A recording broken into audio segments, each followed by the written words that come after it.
All right, everybody. Thank you so much for joining us on our Wednesday Zoom and Learn. We have a guest speaker today, and I'm not going to steal her thunder. I'll let MJ, Mary Jane, introduce you. But I'm Tommy with California Title. I just want to thank everybody for joining us. We do have a full house. So if you do have questions throughout this, I think Sam wants it to be informative, but a conversational back and forth piece. So please use the chat. I'll monitor it and we'll make sure we get all your questions answered. So without further ado, Mary Jane Morris. Hi, everybody. I'm Mary Jane. For those of you who don't know me, I'm the VP of Sales for Granite Escrow. With me today from Granite Escrow also are Tracy from our San Diego office and Jana from our La Jolla office. Hi. Hi, everybody. Welcome. Granite Escrow specifically hired me to bring broker level solutions to a dry escrow industry. We have real solutions, real estate solutions, and very often we can present them to your broker or to whomever. We're not making choices for you. We're just offering more solutions that are already available. We're doing free notaries on the curb or on the porch because of COVID. I'm very happy to be here. Today, I would like to introduce Samantha. She married not too long ago, so I'm used to calling her by her old name, but please welcome Samantha Hayes. Very briefly, I'm going to let her do her own elevator pitch, but Sam is a leader in the transaction coordinating industry. She's also started not one, but 2 transaction coordinator groups that exceed 1,000 members. She's no nonsense. She's friendly. She's not a big, she's a yes person like myself. She tries to figure out how to get things done. So today she's going to do 21 tips for 2021 from your transaction coordinator. And without further ado, Sam, you're on. Welcome. Okay, well, let me see if I can get all these toys started. It's so great to see all of y'all. Let me just change a couple of views. Of course, I've got going right now with my computer going crazy is trying to set this up. Thank you so much for all the kind words. I am Sam Hayes and I have One Stop Transaction Services. I've been doing this for almost 18 years in April. I am a licensed realtor, CTC, so California Association of Realtors, certified transaction coordinator, car farms trainer, and I love this stuff. This is what I do. I nerd out on it big time. So hopefully I'm sharing my screen at this point with you guys. No, you need to move because you're using multiple screens. There we go. Is it better now? Yes, there you go. There we go. Too many screens going on. Okay. I always love tech. It's so much fun, especially when you're doing things. So let's start off with, why am I here? Well, my success is based off of what agents do. So your success is my business. And the entire goal of this presentation is to help understand the why behind why these things are asked. I know a lot of times it seems rhetoric and, well, there's no big deal or my broker just wants it. But when we understand the why behind the timeframes and why things are asked and how the series of events in a transaction go, it really can make a huge difference in your mindset and looking at the big picture and saving that time. The goal of this transaction is to point out everything that I've seen as a transaction coordinator to save time in a transaction, all the little silly bumps and bruises that can add up. And that's how we end up closing 3 to 5 to a week late. If some of this we did at the front end and preloaded it and really looked at the big picture, it'd be amazing how much time we could save. So moving on to my dog and pony, what I've already told you, I've done almost 6,000 transactions at this point. I'm a Ford Farms nerd. I love all of this. So anytime, please ask any questions, stop me. As you can tell, I tend to be very fast, direct. So I'm going to keep talking as much as possible. Before you go in to take your listing, I have so many sellers that haven't had a full conversation with their listing agent. This is about finding out, will your clients be traveling? Are there any animals that we need to be concerned about? Do they have anybody coming to visit? How do they hold vesting? Is there already a deed of trust somewhere that was promised that was never recorded? Do they have a right of rescission, first refusal with the neighbor? There's so many times that the agents haven't taken those few moments to have that conversation that could actually save us time on the back end because we could start pulling documents and doing research. So we're going to remind you to please, before you take the listing, stop and really interview your client. Find out why they're selling, what are they doing, and what are they getting involved in here? What's moving them forward in this transaction? That's when we also need to talk to title reps like Tommy and find out what's the vesting. Majority of properties in California are held in trusts for financial reasons. We also have different investment properties that are held in LLCs. You have powers of attorney with military traveling. As much as possible, we want to get all of that documentation ahead of time so that it's ready to go and it's being reviewed by title and escrow to make sure we have all the correct signatures, things happen, proper notarizations. And it's also required in the contract. RPA 19 states with the RCSD, that's the representative capacity signature disclosure, that once that's provided within 3 days of acceptance, the party who's signing, not escrow, not title, the party who's signing on behalf of an entity needs to provide the supporting documentation showing that signing authority to the other party in escrow. So when you say, oh, well, escrow will get you that trust cert, no, that's not how it's actually required. We need a document to be provided within those first 3 days. This was recently revised and made sure it's on both the notice to perform for the buyer and the seller. So it's definitely worth your time to take a look and make sure you're finding out, who am I selling? Who's got the property so we get this signed correctly? Hopefully they're doing that before they even, take the listing or what have you. You would hope, but it's definitely, I agree, but it's definitely something to remember that the more and more, my issue is people don't think things are held in trusts. And when you go and sign your listing agreement, if you don't sign it in the name of the trust, since that's who owns it, and you only have the sellers, they could back out on you and you could be not owed a commission. Correct. Because you didn't have an actual agreement with the actual owner. So it's definitely something you want to pay attention to because we like our money. As soon as you take that listing and get it signed, get it to your transaction coordinator. Most brokerages require the listing documents uploaded into their systems within 72 hours of it being taken. Plus, when the RPA gets revised later this year, timeframes are shortening even more for a turnaround of disclosures. And I know I saw Diane's on this call, and I think there's some other TCs that do stuff in Northern California. I know that they need to have all their disclosures done on the front end. That's really the mindset you've got to be in. Right now I have 3 transactions, 2 of them today. I opened up escrow within 10 minutes. I was able to also turn around the disclosures because those agents helped me get the docs early. We're done, we're ready, and everybody's been able to move forward efficiently. Unfortunately, I have another agent who didn't think we needed to do that. We're now at day 10 and we have some technical difficulties with a seller. It's adding to the stress and frustration of the transaction. So with that being said, the difference in the stress level, your brain level, and what you're able to do really helps. The more you can front load, as I call it, make sure we get as many documents done on the front side and to check for any issues, mistakes, and clarify any signatures if there's a problem. Can I just say one thing there as well? Dude. I would encourage all the agents to, as well, as soon as it goes to your transaction coordinator, you should be having them open title. Not all title companies will open a listing prelim. I do. I take that liability, but I would rather have the prelim out before you have a buyer on the hook so that we can handle anything that may show up, because sometimes there are mistakes that shouldn't be there. But we can handle that before the buyer is in escrow with you so that it is a smooth transaction and we're not kind of dealing with stuff that we could have dealt with in advance. Completely agree. It is definitely, if you can get it done, I totally think it's worthwhile. One of the other conversations to have with your clients once you have taken this listing is how many HOAs do they have? Is it 1, 2, 3? Is there one that's for sub-meters for the electrical? How long is it going to take to turn them around? How much is it going to cost? I know it's very shocking to a lot of sellers when they see this HOA doc cost that wasn't given to them ahead of time. It's also great to do, an estimated seller closing net sheet as soon as possible so that they aren't surprised and you are communicating all the needs so we don't have delays where they have to scramble. Not everybody has that much room on their credit cards. It's been an interesting couple of years for people. So the more information and conversation, plus finding out, is it one of these smaller HOAs that's self-managed and, well, Mary does everything for us, but she's on vacation for 3 weeks? Or is it somebody's got them electronically and they turn and burn them all the time because it's, what is it, NL Jasky or whatever it is. So that's definitely something you want to have a conversation and find out. But also, if they don't know, ask them what they're paying every month. Where are they paying? Get a copy of the statements.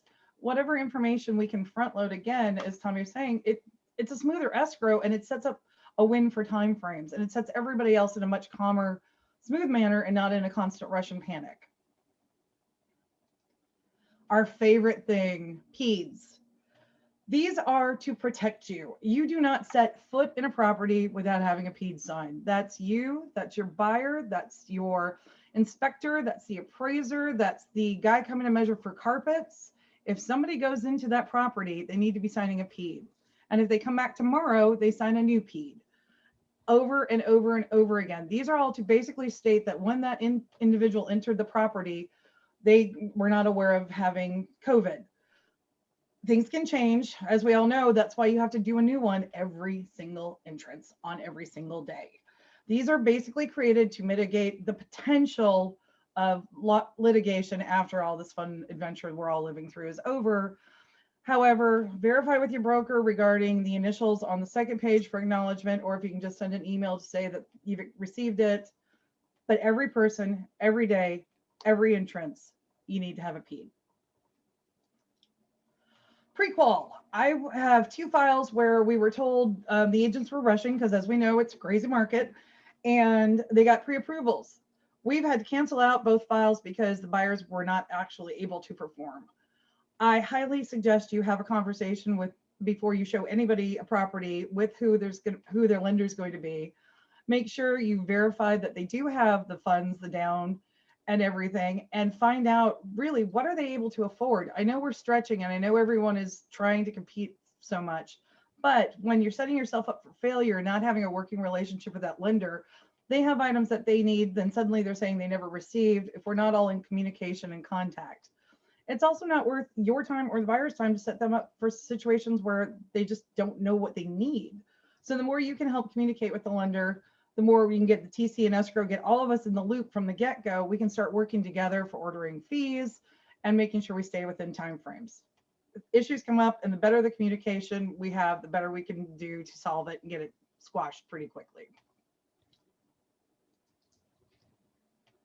Do you have a rejected offer? I know on the listing side, you're probably getting multiple offers right now. Make sure you're having your seller initial page 10 if they are not countering the offer. That should be returned to the buyer's agent, and you as the listing agent also initial on page 10 when you showed the contract to the listing, or excuse me, to the seller. What's important about this right now is I know there's a lot of stress in trying to secure properties and get deals done, and making sure that you properly document and get this also back to your broker, because it should be in the broker file. All offers that are not accepted need to still go into the broker file. And this shows that you have done your due diligence and fiduciary duty. Seller has chosen not to move forward with that offer. So just make sure you're getting it initialed so everybody's documented and close the loop. Yeah, and that's an important one right now because things are so crazy. I know 2 current pending lawsuits over this right here. I've had a couple threatened. Luckily, we did do enough, and that's one of the benefits of DocuSign is you throw it in there, you CC the buyer's agent, and it automatically goes over. We've got proof of delivery. If they say they didn't get it, you've got all the document to back you up and close the loop. Because right now, it's documentation and communication are such a big deal, because when everything settles down, people are going to be angry, and we want to be able to go back and close the loop and show we did everything. Well, in both cases, the buyer asked for it and did not get it. And in both cases, the listing brokerage had the buy side as well. Yeah. We had this come up twice in the last year or so. Once was for a lease that I mentioned in a previous class where a transgendered person accused us of not accepting them for transgender, when in fact they hadn't had a bank account and they had the worst credit score you ever saw in your. So if we had tossed those materials that had not been accepted, I would not have been able to answer that claim on behalf of the agent. The second one, a seller had a neighbor introduce themselves as their new neighbor and mentioned that they had put in an offer on their house and was not successful, and the seller never got that offer. An offer and didn't show up on a particular client. So a neighbor who was successful in the neighborhood walked right up and said we had made an offer and was able to prove it, and the agent was not showing them all the offers. So it's very. Right. Oh, not good. Well, most of the time that's the case, in regards to this, because, as a buyer's agent, when a buyer's agent asks the listing agent, hey, please, send me that signed rejection or acknowledgement that it was submitted, and they don't, usually that would be the case, because there's no reason why a seller would not want to say, acknowledge that they did see it and that they didn't accept it. After I reviewed this agent's procedures and discovered that there were 2 offers on that transaction that they did not show to the person because they wanted the third one to be the accepted offer, I actually terminated that agent as a broker immediately upon learning that they were not. That's a giant ethics violation and we've all been victim of it. We've all had somebody not show somebody something to not advance our cause. So it's a very serious one. So I'm glad Sam brought that up. Yep. Sorry, Sam. Didn't mean to sidetrack you. Jump in. This is to help all of us. So it's going on that there's a lot of talk on this subject right here, right now, because there's so many offers being thrown at every given listing. And in some cases, the paper trail is lagging. You get them, and if they're not going to accept them, you still have, an obligation to your client and to yourself ethically as an agent to handle this and send it back. Yes. Well, and that feeds right into my next slide, which is everybody's countering, or we're throwing this over, or we're not, and we don't keep all the docs together. And what happens is by the time it gets to escrow, it gets to me, it gets to the lender, we're waiting on a piece that's outstanding. Oh, well, we're going to get that signature. The 5 minutes to upload everything into DocuSign right now versus chasing everything down, which could be a day and a half to a day, you're shooting yourself in the foot. You're not letting any of us get started with our jobs. We're having to call and follow up, and we all know how much we all love doing that when we're stalking people. So keep your docs together, keep the pre-qual, keep the verification of down, just stick them all in that DocuSign envelope. It's not going to hurt anybody. It's actually, I have, most of my agents, usually we have the seller's initial that they saw the pre-qual, that they've seen the verification of down information. So I highly, highly recommend keep them, then forward that as one piece. So it's much easier on everybody. Do you have a referral? I know we're all getting different people want to move around right now. We need to know. The TC needs to know because I have to have documentation that gets to the broker. Escrow needs to know so they know who to give money to and break down on the commission. We need to know their contact information. We need to make sure your brokers allowed this referral, their brokers allowed this referral, and that the appropriate parties are looped in because the commission can only be paid to another broker.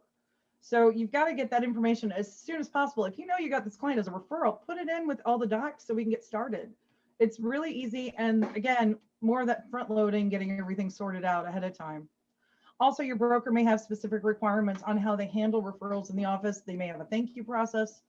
We don't know. So let's get everybody in touch and close that loop as quickly as we can and get you that money or get that other person their money. And that goes for co-listing agents as well.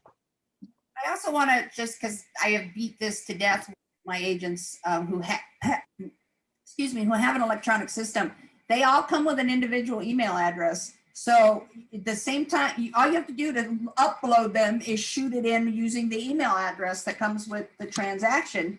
One of the reasons I started doing that as a broker was because when a deal would get past me and have to go to corporate, the corporate team would say, send me everything you've got.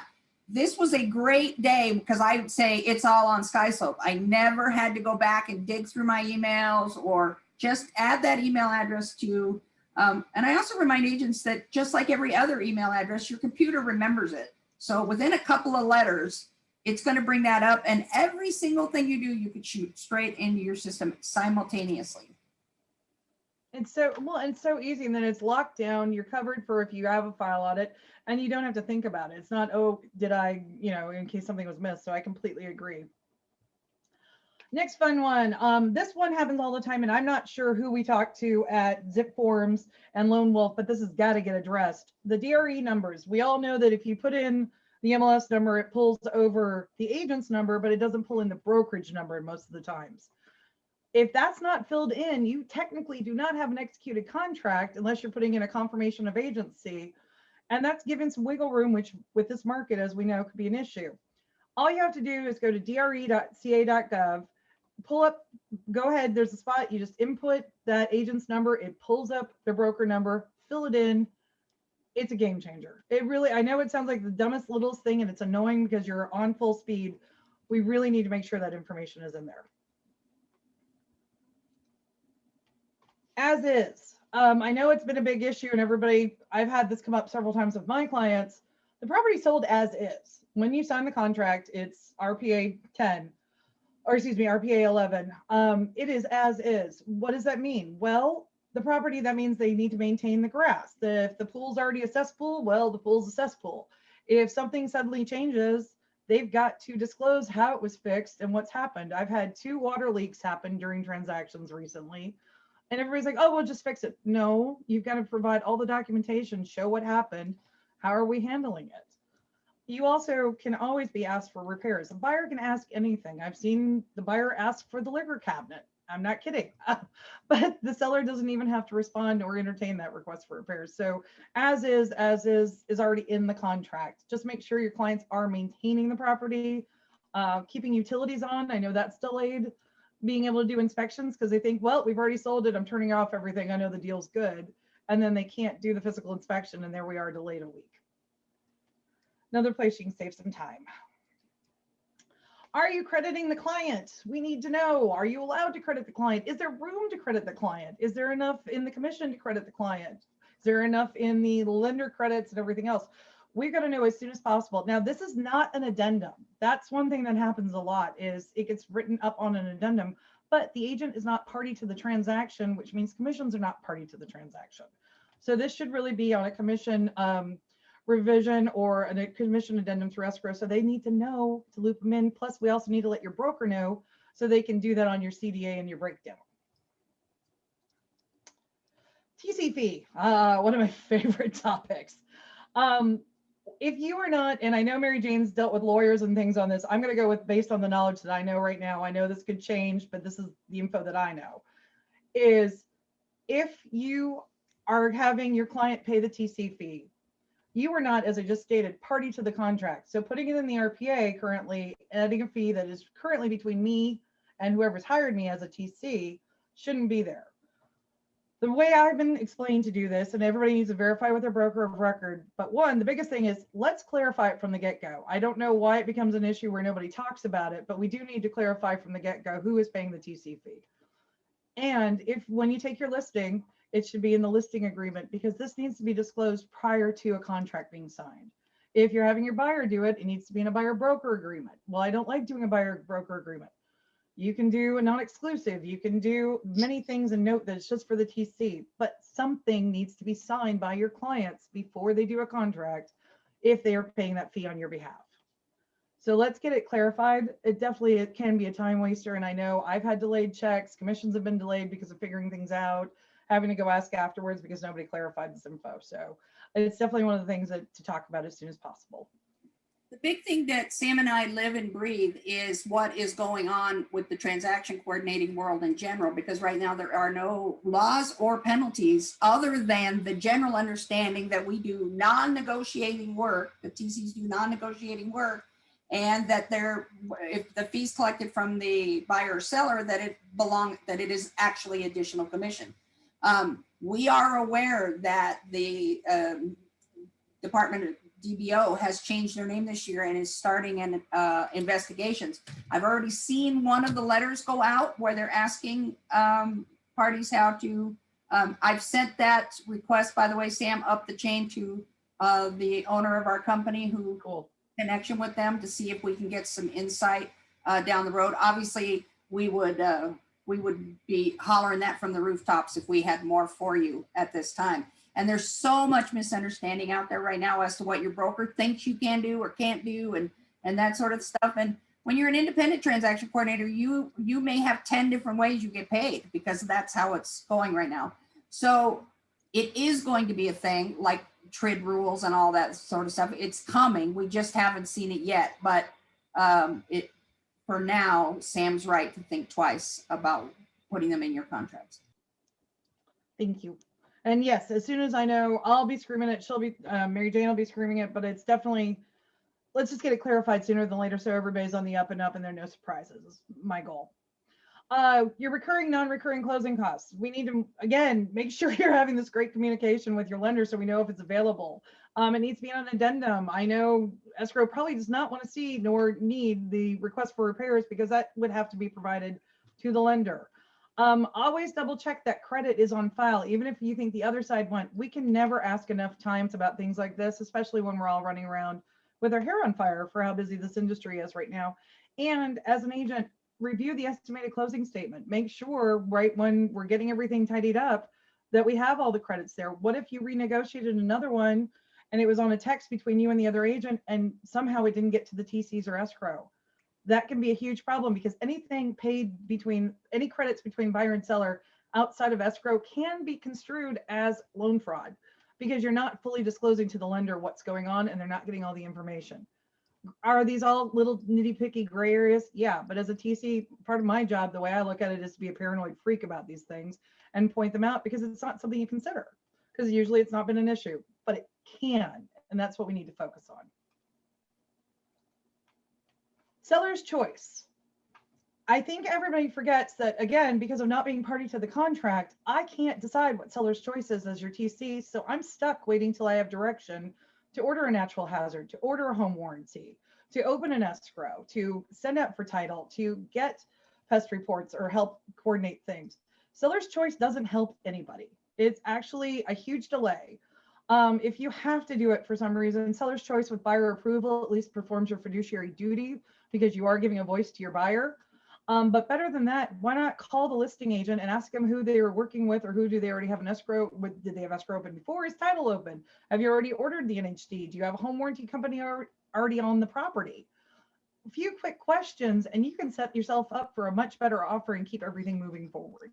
So seller's choice does no benefit. It's of no benefit really to anyone. It's just kind of a quickie one that looks good for marketing, but it's honestly, it causes a lot of delays. Real quick, there was from the last, not the very last slide, but 2 slides back, there was a question that came through. Not a question, more like a statement, but maybe it could be addressed. It says most escrows don't provide estimated closing to the agent or the TCs. Request it. We request them all the time. You just let the escrow know, hey, we want to double check everything's in here. They do go out to the agents. I didn't want to interrupt because I'm such an interrupter as a general. Interrupt me away. That's just me. Estimates in escrow, I've been fighting this my entire career. Estimates are not an opportunity. Many people call and go, you got this wrong. That's why it's an estimate. So we do want you looking at your estimates. I just had to remind my own son, who's been in the business on stamps since he was 8 years old. He saw something that was $250 higher and wanted a refund. And I was like, no, you had an estimate. So glance at those estimates. The big stuff will jump out at you, but the estimate is the proper time for you to say to escrow without a lot of drama that we've gotten off course. Well, and that's why. Yeah, well, we just had one. I'm sorry, this is Tina. Go. We just had one where, we're supposed to be closing and I'm asking my agent, did you get the estimate? Is that credit on there? And he's like, I didn't get it. Didn't you get it? I didn't get it. And I just wonder, it seems like the escrows that I use, they do not even automatically send them. Is there a reason why they don't automatically send them? Are they just not doing their job? I don't get it. I find it, and I'm speaking as a person who was an escrow officer for 20 years and has now returned to the industry. And in between, I was a broker. I find it very hard to believe that the agent did not get the estimate. I have to just say that. Second of all, we're all very clear when we're getting paid. So about 3 days ahead of that, you should be looking for the estimate. So if you haven't seen it, by the way, I've done this myself. Back when I was an agent, I instructed a solar system, a water system to get paid off for $12,000. It didn't get done. I didn't catch it on the estimate and I had to go to the seller hat in hand and have her pay it myself. So it happens to the best of us, but there has to be a place. I think there's some fear that goes with it. We're looking at something we don't completely understand. So you don't need to know how to prorate taxes or what time of year it is and that sort of stuff. You're just looking for the big stuff. Is the commission right? Is the credit I'm giving right? Is the what's this miscellaneous fee for 700? You know, $700. So we don't expect you to be and then by the way, Tina, for the TCs online, you could very easily send your estimate out for your agent to initial. So I include agents, back when I was at TC, I would include agents on a lot of packages that they didn't need to sign. And I would just put initial down in the corner so that they could tell me they saw it. So maybe have them initial the estimate. Well, I'm gonna caution that one, because then that's us jumping into escrow's job, and we're trying to. That's the little about having the estimate and not having us send out escrow's docs. That's my only. For purposes, I meant to CYA. Yeah, that I agree. And let's not confuse the two things as well. We have an estimate and we have a CD, right? We have an estimate, which is an estimate. We have a closing disclosure, which should be hard numbers. And let's not confuse the two. I know that there's a lot of times where agents are asking, did this go out? Did this go out? Because they weren't copied on it. And unfortunately, I get copied on almost the entire transaction, it seems like. So I get to see things, right? But a lot of times I see that agents didn't get copied on the closing disclosures, that, those went out to the buyer and stuff, but it didn't go out necessarily direct to the agent. Let's not confuse the two on the estimate and the CD. And just to reiterate that the purpose of an estimate is for us all to have an opportunity to comment, to not like it. Even if you have to tell her, look, you and I discussed this 3 times, what the heck? I'm not saying it's going to be perfect or that they've done them excellent every time, but it is a collaborative matter between us and escrow. Yeah, absolutely. You want to make sure that, they have everything on there, especially if you had contractors that went out to fix things and stuff like that. You want to make sure that all that stuff that's being paid by who is correct and on there, right? And that should be something that if you're not certain whether or not it took place, you should be asking for it. I mean, that's part of that transaction, and you want to make sure that everything is kind of taken care of. Well, and that circles back to, again, establishing great communication from the get-go, and also managing expectations and letting everybody know what you're going to be looking for through the transaction and what you need. So everybody's in the loop. I mean, each TC, each broker, everybody does, there are certain things we all do a little differently. So the clearer the communication, conflict arises when expectations differ. As long as you express your expectations, it helps mitigate your conflict. Yep. Okay, so going along with the same thing, are you going to reduce your time? Oh, I'm sorry, Mary Jane, what? No, I apologize. Finish your thought. Oh, no, I was just going to say, I was moving to the next slide, but anything on that topic? I was going to say that for the listing side, the estimate is available virtually immediately. Your net sheet, as it were. So I have the most mistakes I see on the listing side is they don't know how to create a net sheet. They don't know how I have even caught agents under listing a property what was owed on it, which would mean the broker would have to pick up if they got them into a contract without a net sheet. So on the listing side, net sheets are available virtually immediately.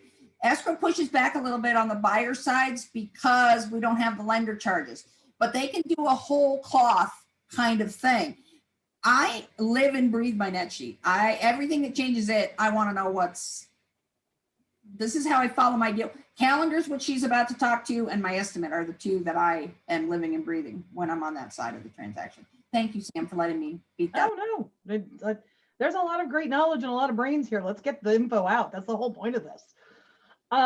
Okay, so reducing timeframes, going into the same thing. We need to know, and if you're going to make your offer attractive because you say you can perform within 10 days, there's no point to that if you can't perform. If your lender can't perform, if you've not taken into account holidays, we were just having offers right before Christmas. People were not realizing that's 3 bank holidays were rolled into any offers in that window, because you've got Christmas, you've got New Year's, and you have Martin Luther King Day.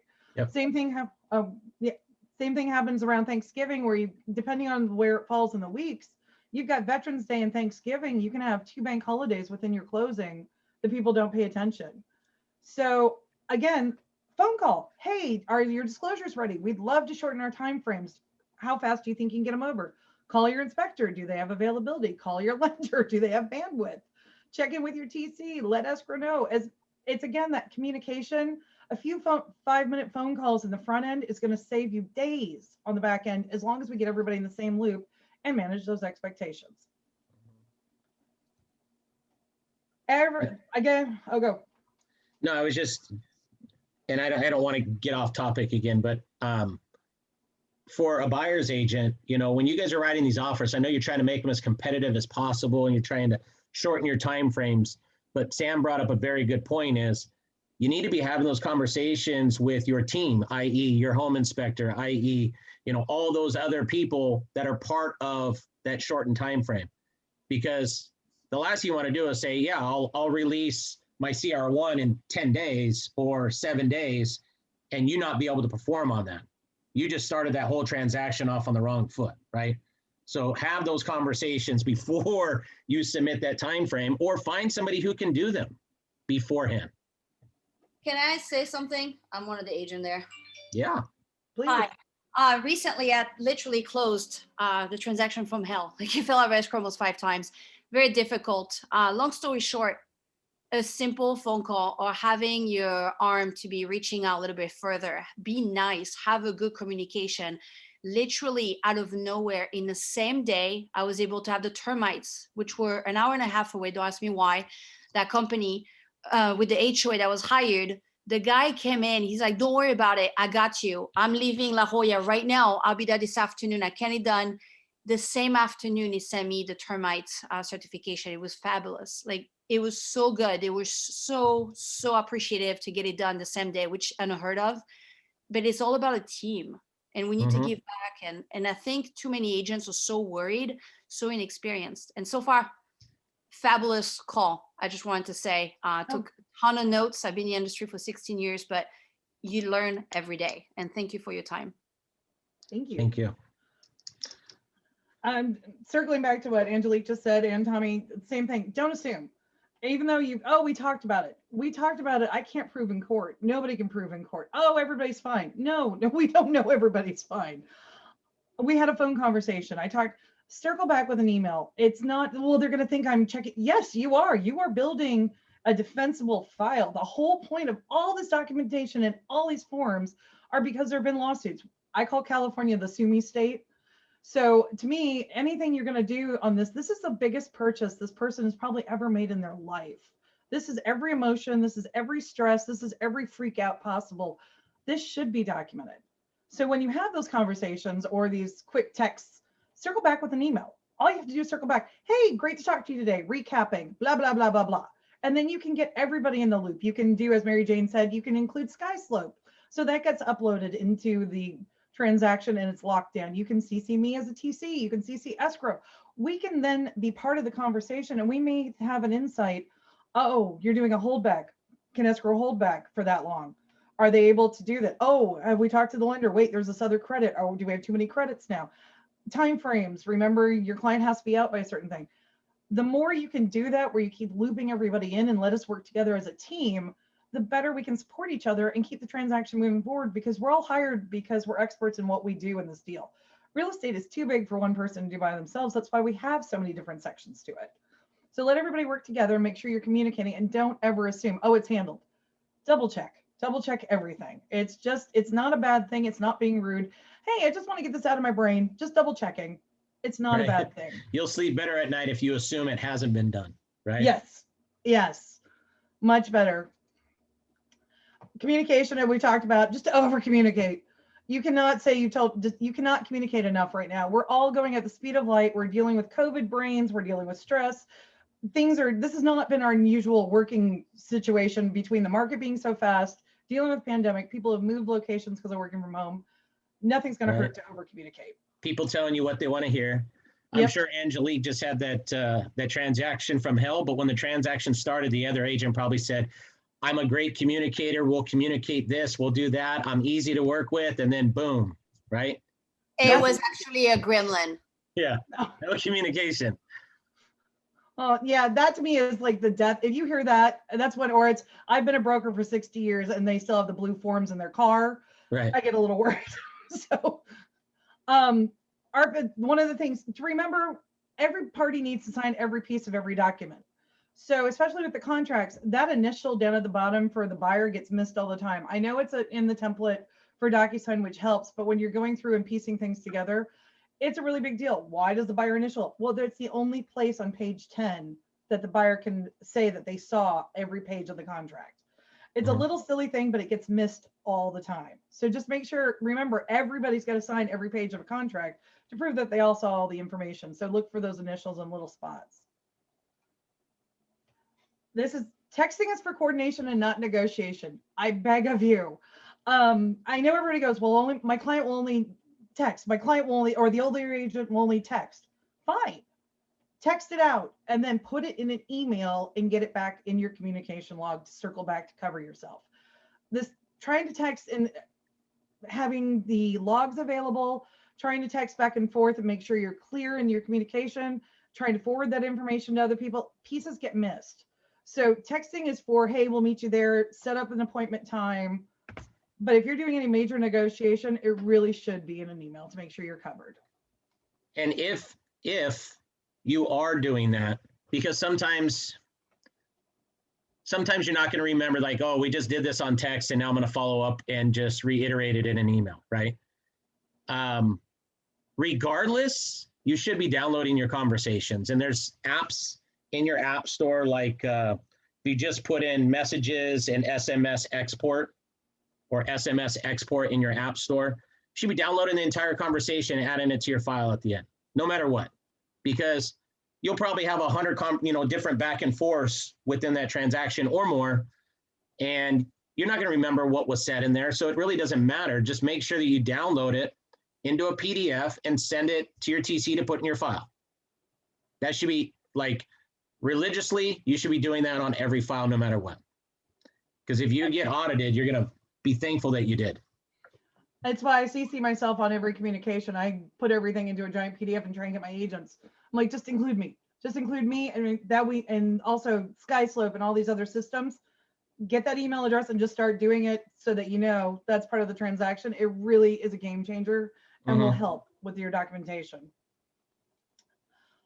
Trusts don't have hands. So when you have a client signing on behalf of ABC Trust, and I get a contract and it's signed ABC Trust, that's not valid. Trusts can't sign anything because they don't have hands. Right. We need, Tommy, you probably deal with this a lot too. With every week. So this is my favorite. This one makes me giggle because I think it kind of hopefully sinks it in.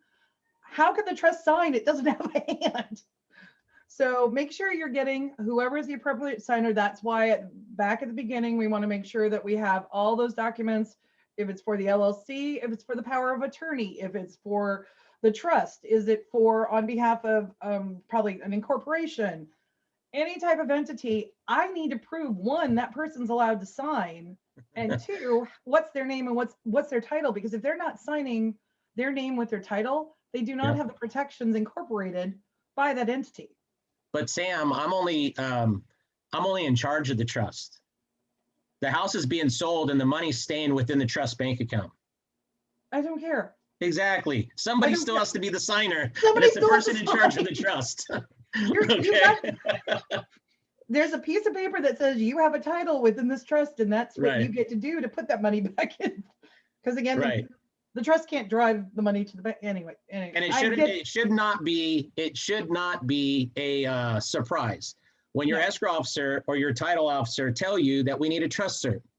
If a trust cert has not been drawn up in the last 30 days, you need a trust cert. Period. End of story. It's going to happen every single time. This is not anything out of the norm. You need a trust cert.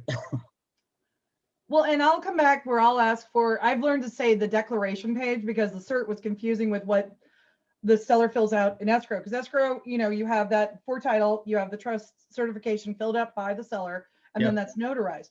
Well, that notary is not notarizing their authority on behalf of the trust. They're notarizing that person in front of them is who they said they were on their ID. They can't validate the information inside of that.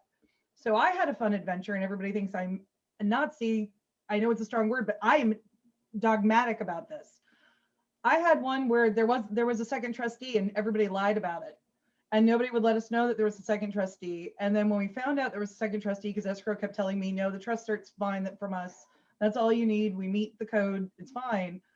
We find out there is a second trustee required because nobody would get me the documentation from the actual trust. And I have a file that closed that was not fully executed. Nobody would I couldn't get it back from them. And they just said, no, it's no big deal. Our document overrides everything.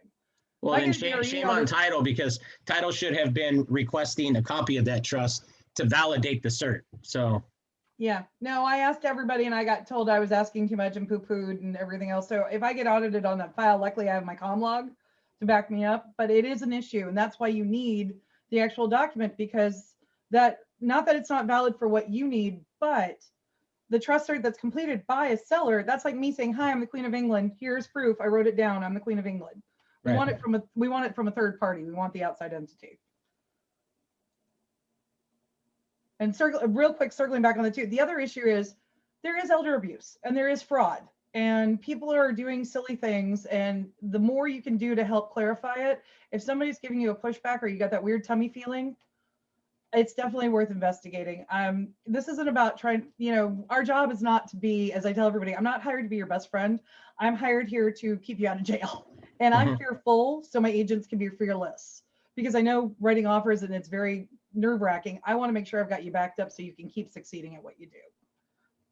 And close of escrow. Again, this is circling back to the same thing. And I know I'm being reiterating the same information over and over again, but we need to document everything. People forget stuff. Nobody remembers after close of escrow. So we definitely want to document anything agreed to as much as possible.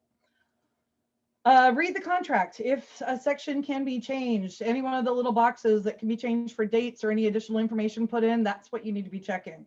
I know we all kind of glaze over them too fast. I know we think, oh, it's all the same as everything else. How many times have you had a loan contingency be in place that got missed, because the box was marked and you were rushing through, or not enough money's on there for the home warranty, or we've agreed to give the washer and dryer that they swore fit perfectly in the new apartment. You got to double check and read through your contract and double check those little spots that can get changed. AV on TDS for your AVID. This is huge. Now, an agent's visual is not, the form itself is not required by civil code. The action is required. So agents are to perform a visual inspection of the property per the civil code. If you mark that box saying see attached AVID and do not provide it with the TDS is not complete until that is provided. So every time you extend that out and delay getting your AVID over, this is listing agents AVID only, then you are extending the buyer's ability to cancel the contract. They have the 5-day right of rescission after getting your agent's visual. Do it with your listing. Do it as soon as possible. I know everybody can't stand them. I know it's always a drag. This document is to protect you, to show that you did your civil code, the one thing agents have to do. So it's definitely created to protect you. The state of California created the AVID from the San Diego AVI. I'm that old and have been doing this long. It's here to help. So I understand it can be frustrating, but just remember, as soon as you mark that box, you're committing to getting one in, and you're messing with your time frames the longer you take to do it. We have government requirements, retrofit. There are point of sale required, and then there are just general disclosures. City of San Diego, the water conservation cert is a point of sale requirement. The water conservation carbon monoxide is actually statewide disclosure information. That's for any property prior to 94. Everything's supposed to be low flow. When that went into effect, I think it was 17 and 18, they made it for a general disclosure because they were concerned about how much it could delay making a point of sale. However, San Diego has had our point of sale requirement since the same time frame. When you are selling a property that's a trust, or you know that it's getting bought as a fixer or something along those lines, make sure you're double checking RPA 7.2 and who's paying for that. If you've got a seller paying for a water cert on a trustee sale, they're not exempt. So they're going to be, if we're selling grandma's house that nobody's renovated and we don't have low flow toilets, we're buying low flow toilets, or you're doing some negotiation. Again, it's one of those things. Take a look at your contract, know the little trigger spots so that you can set everything up for a win. Also, when you're going through with the 94, the water conservation requirement of 94, that covers your carbon monoxide disclosure. But if you have a newer property, the TDS page 2 covers both your water heater, smoke detector, and carbon monoxide. Little things to know where the information's in your contract, so you don't have to do the extra docs if you don't want to. With the home hardening, I actually just did a video and put it up on my YouTube yesterday with Chuck Bureau from Disclosure Source, and trying to find out as much as possible. I don't think it's been explained on as many levels. That document is under the same civil code as the TDS. So delaying providing it is the same as not giving your TDS, not giving your ADID. It can't extend out your timeframes. It's really basically, it's for any property prior to 2010. However, as they stated in both the California and the San Diego risk management webinars I was on last week, it's not going to hurt anybody to include it. So verify with your broker, but that information is great to have. Same with the wildfire risk. As we all know, last year it was really dangerous here in California, and it's not going to change anytime soon. So both of these documents are not going to cause any harm providing from what has been stated by CAR and SDAR. However, again, verify with your broker of record. It's information, and it starts conversations that need to be had. Also checking insurance coverage for your client. You're going to want to move on that, especially if you're doing some of the East County properties or anywhere else. Check, just start that conversation early, because that could be a reason your client doesn't want to buy the property due to the cost potential. I'd like to give a quick tip to my Temecula Riverside agents, and that is that we don't have retrofit opportunities up here. So 7, I think it's A and B or B and C, whatever, often get actually countered out, that there is no retrofit or there is no government matter anymore, any time that will need to be addressed. I actually, and so lots of people have gotten out of the habit up here of checking those boxes at all. I believe if it turns out we're going to have to do something about the hardening of the home with this new form, that this is going to set in motion that you've already started this negotiation by leaving that in until it's proved one way or the other. Obviously we can go to a request for repair, but for the Riverside agents who don't normally have any retrofit issues, this is a good time to put that back in and not let it be countered out until you ascertain the hardening situation with the disclosures.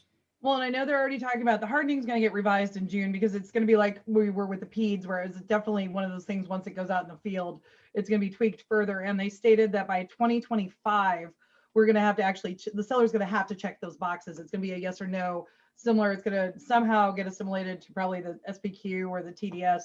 They weren't, it was a very general thing. I don't have more detail on that yet, but I do remember that date, and they said be ready for it. It's coming in the next 5 years.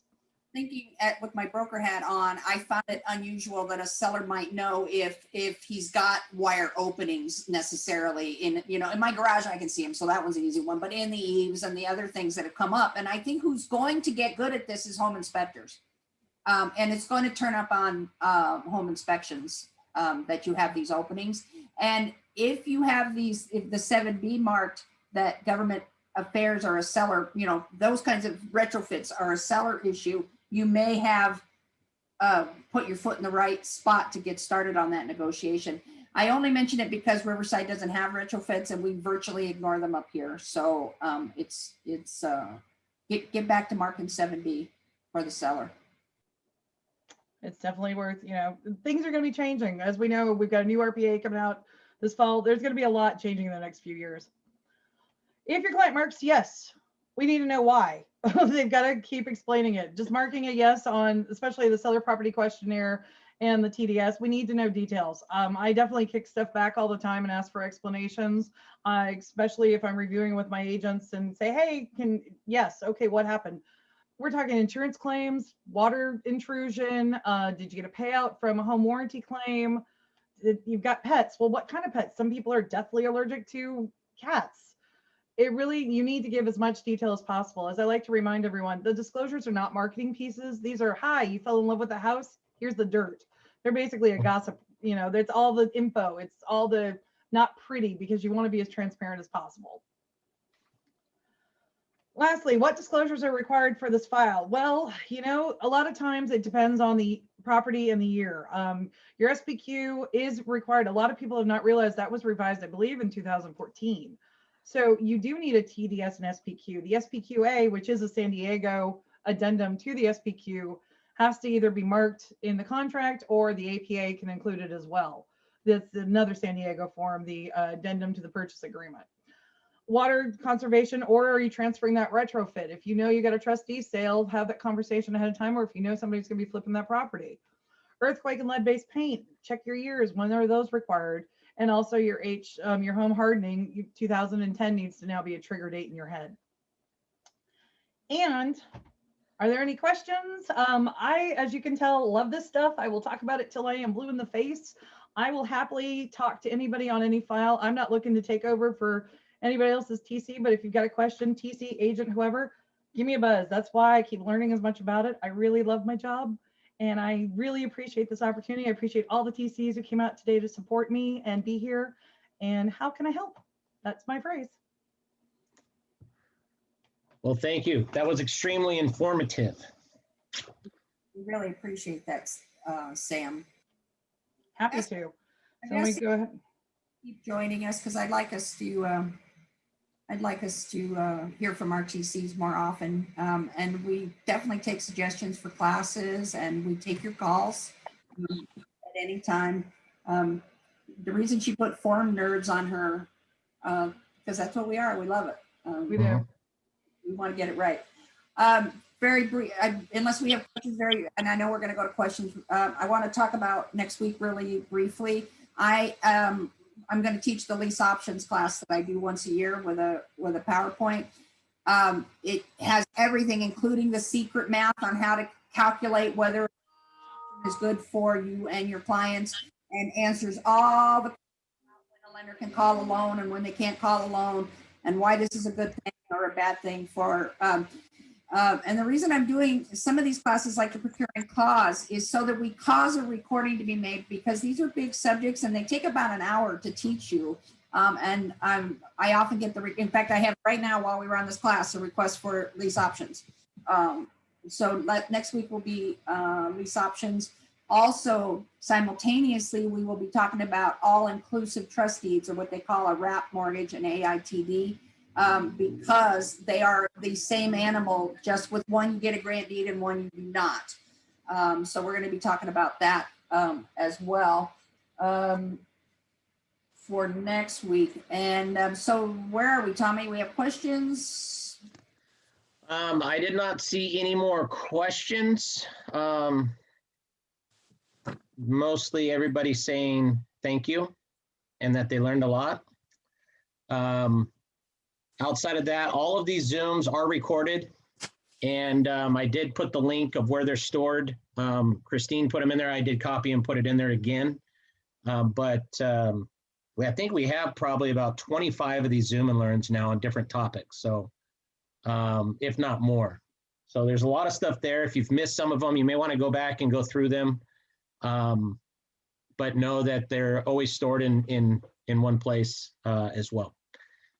And then at the end of the meeting, after we sign off, Tommy and I stay on for a few minutes to make sure you don't have any questions. Sam, I specifically have a request for you, so if you could stay on for a minute after, and then my Granite team as well. So if I can be of any help, my phone number, my email address is there. I answer calls. I'm a night person.